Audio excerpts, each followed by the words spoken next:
you guys are doing well.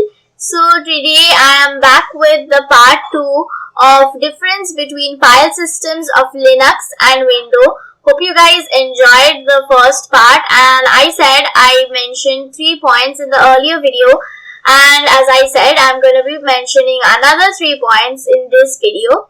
So now without any further ado, let's get started.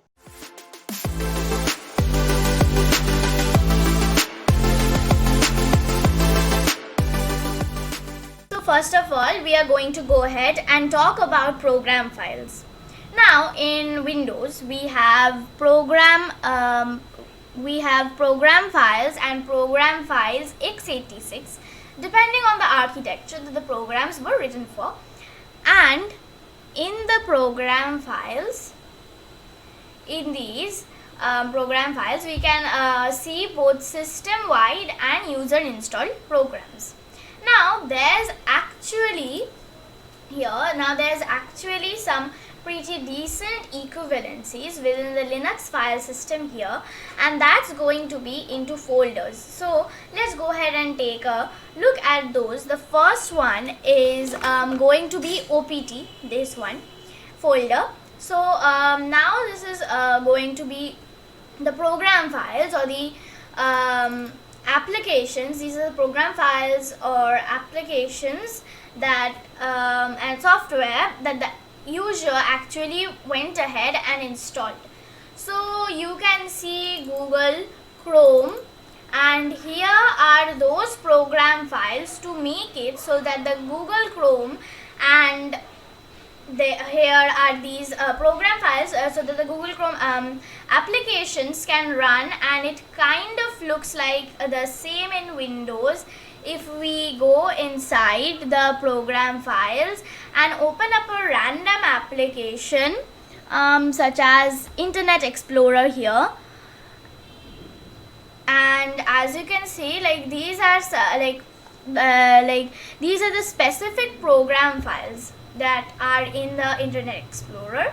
So now additionally there's another folder that we can go ahead and take a look at, and that is going to be either bin or sbin here, as you can see. And what are these folders or directories? So these are folders or directories that contain various binaries for programs that are installed by default in your system.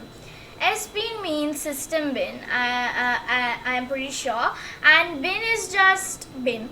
Now in here, like in the bin, you can see applications you are going to want to run from the terminal, such as let's see, apt-get and apt-get here, and so there are other ones as well. And also if I go over to the CS, and I can see you can see the cat is in here, and there are others in this directory like modifying commands such as move, remove, copy paste, and etc., things like that. So overall, these are the program files equivalent deficiencies. From now on, it gets much more difficult to kind of match up various equivalencies between the different file systems, because all we really have left is Windows in the Windows operating system. But even with that said, there are some equivalencies we could kind of match up here, and the obvious one is boot.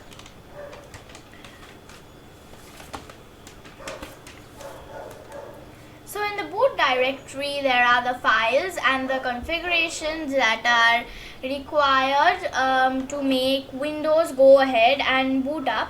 And we kind of have the same, the Linux kind of has the same thing going on over here in the boot directory here.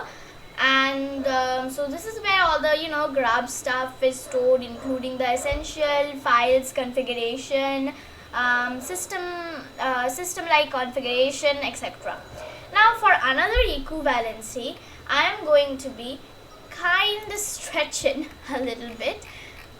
So these are the lib folders, these ones. And so these are your libraries.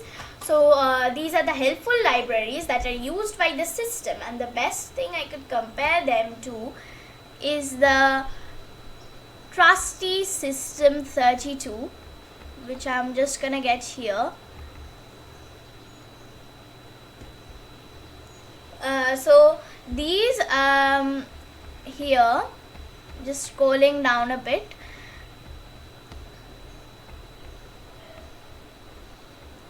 So these are all your DLL files that basically makes Windows run, and these are kind of equivalent to these library files here. So now it's really hard to come up with any equivalencies and comparing to the Windows file structure in the actual Windows directory, because everything is really spread out. So the only thing I can really do is like going forward and kind of explain some of these directories very briefly. So we'll start with the CD and ROM right here. And so as I explained, mount point, this is another mount point that's not really like anymore really used. It's just like left there for compatibility reasons and so on. Now we have dev, and this is your own hardware, disks, webcams, things like that. But whatever hardware in your system that's plugged in is gonna be recognized in this folder here as a file, and this goes all the way down to something like, if we go over to the S's in this file only, let me show you here. So like the even separate partitions have specific files in here. So now moving on to the next one, or the etc folder or etc. Like is going to be a system wide configuration files. You will be playing around in here a little bit, but to edit anything in here you are going to want to do that with a super user. And from here we have discussed these things, opt, mnt and all before. So I'm gonna straight jump to the process folder or the proc folder, and this is where it's going to contain a lot of your system information. So if I go ahead and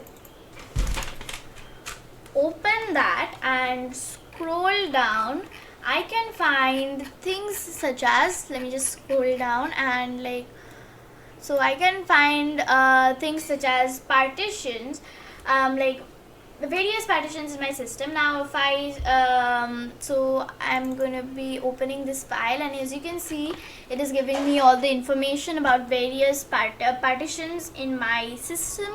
And now if I scroll above a bit, I will also get a file on CPU info here, and if I open this, I will get all the information of like in the CPU that I am currently using for this system. And also when if you want, you can use the cat command to view these files in the terminal. I posted one shorts on the cat command, how you can learn cat, just within 60 seconds, so you guys can check that out. It will show on the screen. But so now let's get onto with the root folder, root directory. So this is just your the root user directory right here, which is there to mostly separate it from the actual home directory here.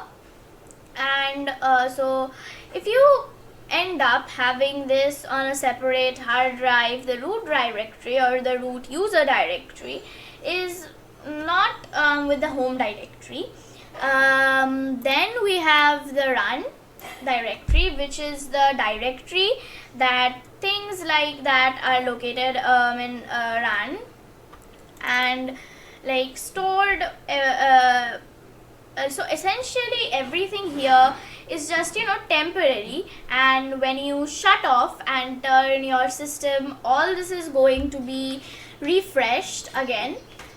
Now let's get on to with the SRV or the service data. You are probably not gonna use that much, but if you do things with servers or FTP clients or anything like that, it may store some data in there. Now SYS is just your system folder.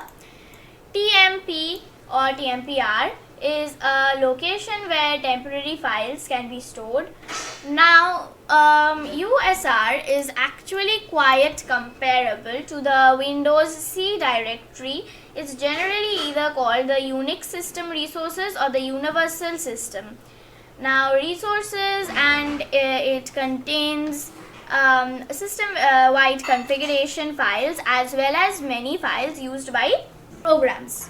Now finally VAR. The VAR is variable data files. Is in your system actually like writes into this directory as time goes on.